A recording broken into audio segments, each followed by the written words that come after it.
Iran के supreme नेता Ali Khamenei ने कहा है कि इजरायली सरकार की गलतफहमियों को दूर किया जाना चाहिए। हाल ही में हुए हमले को लेकर उन्होंने कहा कि ईरान को इजराइल की आक्रामकता का जवाब देने का अधिकार है।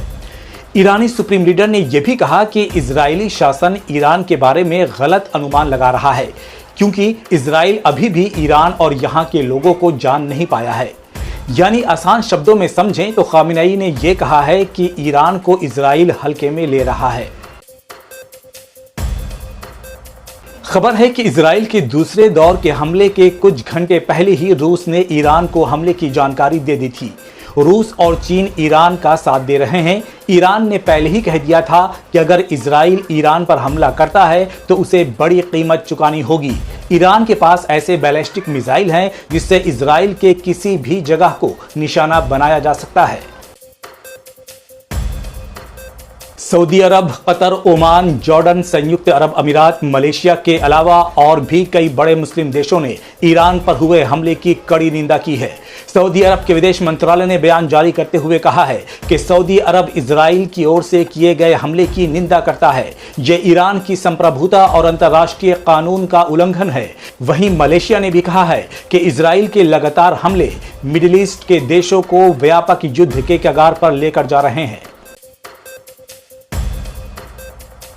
उत्तरकाशी में 55 साल पुरानी मस्जिद को लेकर विवाद थमने का नाम नहीं ले रहा है।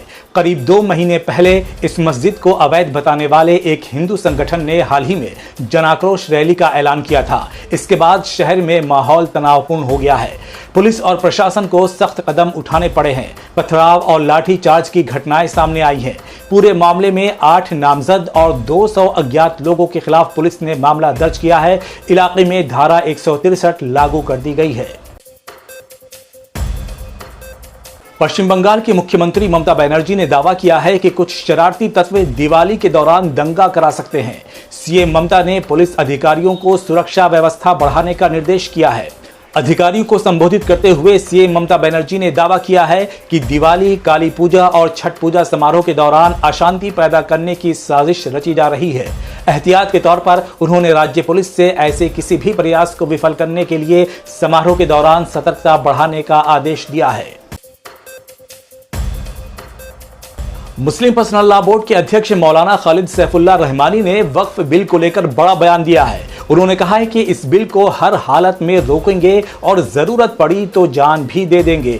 उन्होंने कहा है कि यह हमारे लिए जिंदगी और मौत का मसला है। उन्होंने कहा है कि अगर जरूरत पड़ेगी तो इस देश का मुसलमान जेलों को इस कदर भर देगा कि हुकूमत को जेल में रखने के लिए जगह नहीं मिलेगी।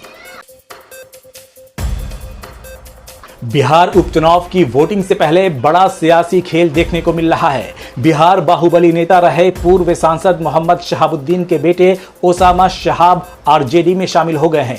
लालू प्रसाद यादव और तेजस्वी यादव ने उन्हें और उनकी मां हिना शहाब को पार्टी की सदस्यता दिलाई। इस दौरान आरजेडी के वरिष्ठ नेता अब्दुल बारी सिद्दीकी भी मौजूद थे। गौरतलब है कि बिहार में मुस्लिम वोट बैंक काफी अहम है और सभी पार्टियां इसे साधने में लगी हुई हैं। झारखंड में होने वाले विधानसभा चुनाव के लिए असदुद्दीन ओवैसी की पार्टी एमआईएम ने पहले चरण के लिए 7 विधानसभा सीटों पर अपने उम्मीदवारों के नाम की घोषणा कर दी है।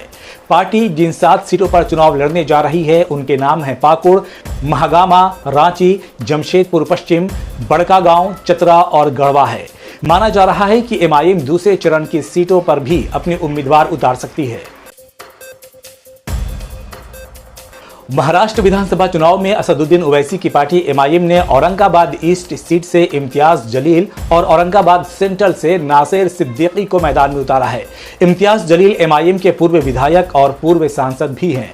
उन्होंने 2019 का लोकसभा चुनाव औरंगाबाद से जीता था और 2014 से 2019 के बीच विधायक थे। वो पत्रकारिता से राजनीति में आए हैं। वहीं नासिर पहले चुनाव तो लड़ चुके हैं लेकिन विधानसभा के लिए निर्वाचित नहीं हो पाए हैं। तो ये थी आज की मुस्लिम दुनिया की दिन भर की बड़ी खबरें। ऐसे ही और खबरों से जुड़े रहने के लिए हमारे चैनल को सब्सक्राइब करें और शेयर करें।